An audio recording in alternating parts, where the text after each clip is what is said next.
الحمد لله وكفى وسلام على عباده الذين اصطفى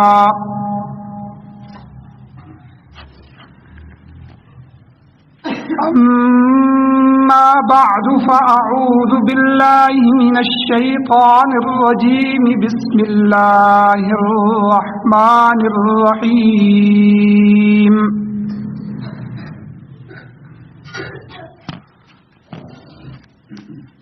ولا جناح عليكم فيما عرضتم به من خطبة النساء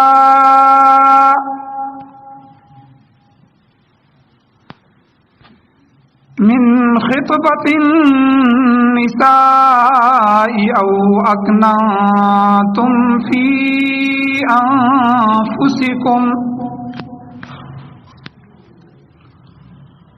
علم الله أنكم ستذكرونهن ولكن لا تواعدوهن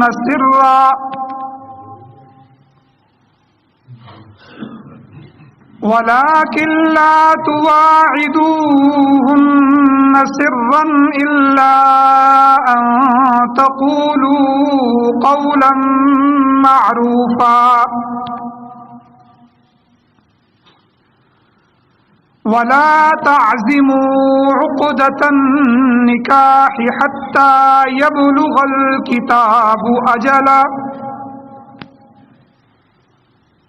واعلموا أن الله يعلم ما في أنفسكم فاحذروه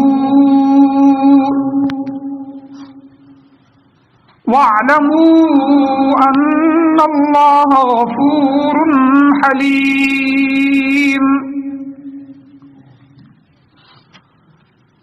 وعن أبي هريرة رضي الله تعالى عنه قال رسول الله صلى الله عليه وسلم إذا خطب إليكم من ترضون دينه وخلقه فزوجوه إلا تفعلوا تكن فتنة في الأرض وفساد عريض. صدق الله العظيم وصدق رسوله النبي الأمي الكريم. سارے درود شریف پڑھیں. اللهم صل على سيدنا مولانا محمد وعلى سيدنا صلی علیہ.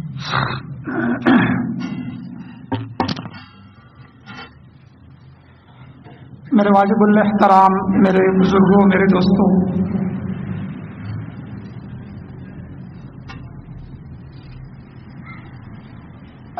اللہ تعالیٰ نے بڑا احسان فرمایا ہے کہ اللہ نے ہمیں دین اسلام عطا فرمایا، حضور علیہ السلام کی ذات عطا فرمائی اور کامل دین عطا فرمایا،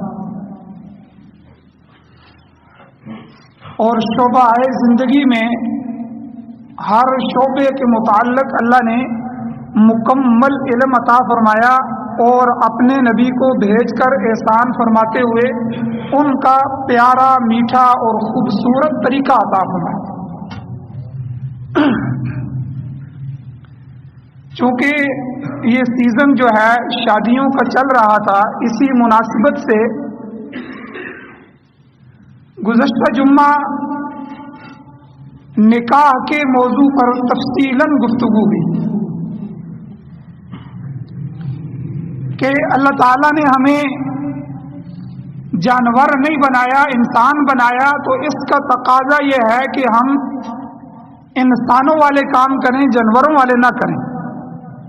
اللہ نے جانور نہیں بنایا تو ہم خود جانور نہ بنیں.